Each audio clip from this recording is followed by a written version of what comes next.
The second question is that. Your second, a little louder, my son. A little louder. The second question is that. Why we hear that, and the Bible tells us that God created a man, and so we have a different nation here, population here. So now, why did God allow blacks to be suffer? Now I will explain that. You see, the creation is a creation of God. But mankind, he creates his own standards of judging. Like, for example, we are told by certain groups of churches that the black people of the earth are the children of Ham. You see, Noah, you heard the name Noah, after the flood. In the Genesis chapter 9 you read, Noah, after the flood, him and his 3 sons, Sam, Ham and Japheth, they started growing grapes. And from the fruit of the vine, they fermented the wine. And Noah drank too much. And he was lying naked. I'm reading this from the book of Genesis, chapter 9.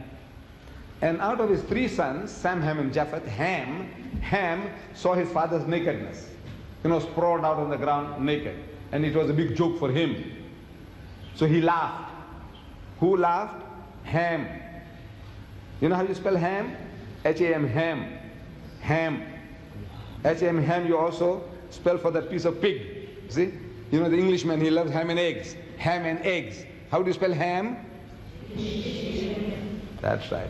So this person's name was Ham, one of the sons of Noah. His name was Ham. And he saw his father's nakedness and he laughed. Big joke. The other 2 sons, they felt remorse, ashamed of the father's condition. So they took a piece of cloth and they walked backwards and they covered up the father. The father, in the meantime, he knew what was going on, but he was too dead drunk to do anything about it. But when he came into his senses, he began to curse. And you remember the curse? He said, "Cursed be Canaan, for a servant of servant thou shalt be unto thy brother." You attend Bible class, don't you? You remember this? "Cursed be Canaan, for a servant of servant thou shalt be unto thy brother."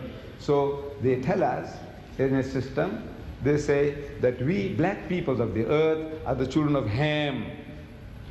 That fellow who behaved like a pig, laughed at his father's nakedness. So as such, we are to become the hewers of wood and the drawers of water. So they want to see to it that you keep to your role. Your role is sweep the streets, carry the rubbish bin, work in the factories, whatever. This is your menial labor, that is your destiny. Now this is the invention of man. See, man's own invention. God didn't make you so. He, as we are told, that he made us in his image. He made everybody upright. He says, he, the Lord, had made man upright. Upright means straight, going straight. So the invention of man, the devilishness in man, is finding excuses to how I can discriminate against you, create theories, weave stories, fairy tales, and around these fairy tales I find justification for keeping you down. Now the Holy Quran, this book of God, the Quran, our religious book, it gives us an explanation of the theory of race. And I would like you to judge whether it answers the problems of mankind or not. It says, and I'm quoting in Arabic the original, and I give you the translation. It says, Ya ayyuhan nas, say, oh mankind, the whole of mankind, whether Africans, Indian, Chinese, Eskimo, everybody. Ya ayyuhan nas, oh mankind, inna khalaqnakum min dhakarin wa unsa. It is we, God Almighty says, we who have created the male and the female. We have created you all of a single pair, a male and a female. وَجَعَلْنَاكُمْ شُعُوبًا وَقَبَائِلًا. And it is we who have made you into nations and tribes. What for? To discriminate against one another? No. It's لِتَعَارَفُوا, that you may recognize one another. This Mr. John is a Zulu, that Mr. John is a Xhosa, that Mr. John is a Swazi, that Mr. John is an Englishman, that Mr. John is a Frenchman, that Mr. John is a German. For the purpose of recognition, he has made you into nations and tribes.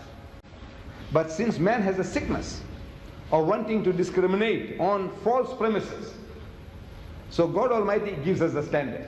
We all have a tendency to behave like that. All. There is no exception.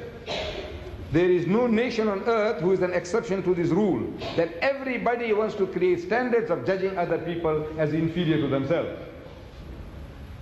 You said the African just now, and I accept that the African is, in the South African context, he is at the lowest rung of the ladder. Economically, educationally, in the professions, he is at the bottom rung.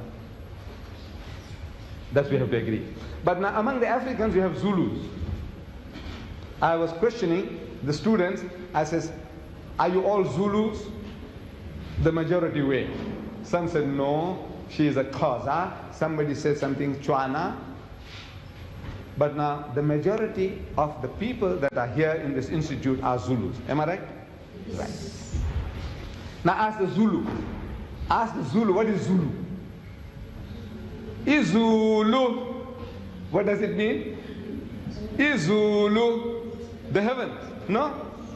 Izulu. You are the heavenly people. Izulu. Yes, that's in your mind. Izulu, we are the topmost people. Among the Africans, who is the greatest tribe? The warrior nation, the topmost nation. Your title, the name, your name of your race is also Zulu.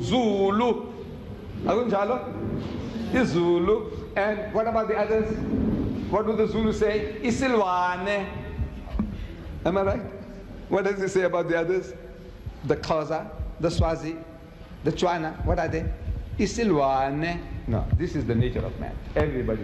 The Arab said, and the Arab means we are the eloquent people, and the rest of the world is Ajam, meaning dumb. The Jews said, we are the children of God, and the rest of them are Gentiles. You know, Jews and Gentiles. What is Gentile? Means unclean, filthy, dirty people. All the rest of the world, uncircumcised, filthy, dirty people. This is the nature of man. Every human being on earth, whether he's an Indian, whether he's a European, whether he's an Englishman, he feels better than the German. The German feels better than the French, and the French feels he's better than the Italian. So this is the nature of man. So God Almighty, He gives us a standard. See, since man has the sickness of creating false standards for himself, this Creator, God Himself, He gives us a standard of judging between people. And the judgment is, it says, Inna akramakum indallahi atqakum. So most certainly, the noblest in the sight of God is he who is the best in conduct. Not good or bad, not rich or poor, not black or white, but the best in conduct. If your behavior is better for mankind than mine, you are a better person. If my behavior is better than yours for mankind, then I'm a better person. It has got nothing to do with your race, your language, your color, or your riches. This is the standard as given by God Almighty in the Holy Quran, standard of judging between one and another. Your behavior, your conduct, your good behavior. Any other question? तो दोस्तों video आप लोगों ने देख ली और उम्मीद करता हूँ कि पसंद भी आई होगी। और ये जो मसला है ये हमारे यहाँ भी है, ये मैं समझ रहा था कि हमारे यहाँ सिर्फ ये तो पूरी दुनिया में इस तरह हो रहा है। हमारे पठानों में पहले तो हम समझते हैं कि पठान बाकी जो कौमें इनसे जो है ज़्यादा बहादुर है और ये सब कुछ। फिर पठानों में हम समझते हैं कि हमारे अफरीदी जो कौम है जिससे हमारा ताल्लुक़ है, ये हम समझते हैं। बाकी मुमंद है, बाकी जो और लोग हैं वो भी यही समझते हैं कि हमारे अफरीदी लोग बाकी लोगों से ज़्यादा बहादुर है, हमने अंग्रेज़ों को शिकस्त दी थी, ये किया था, वो किया था। फिर अफरीदियों के अंदर हमारा जो कबीला है वो एक कबीला है और वो सबसे बड़ा कबीला है। अफरीदी के 8 कौम हैं, उनमें से सबसे बड़ा कबीला जो कौम है मेरा ताल्लुक़ उसी से है। तो फिर अफरीदी के अंदर जितनी भी कौम है वो सब यही समझते हैं कि हमारी कौम सबसे बेहतर है। फिर उसके अंदर जो हमारा एक दूसरा तबका है तो वो समझता है कि हम सबसे बेहतर है।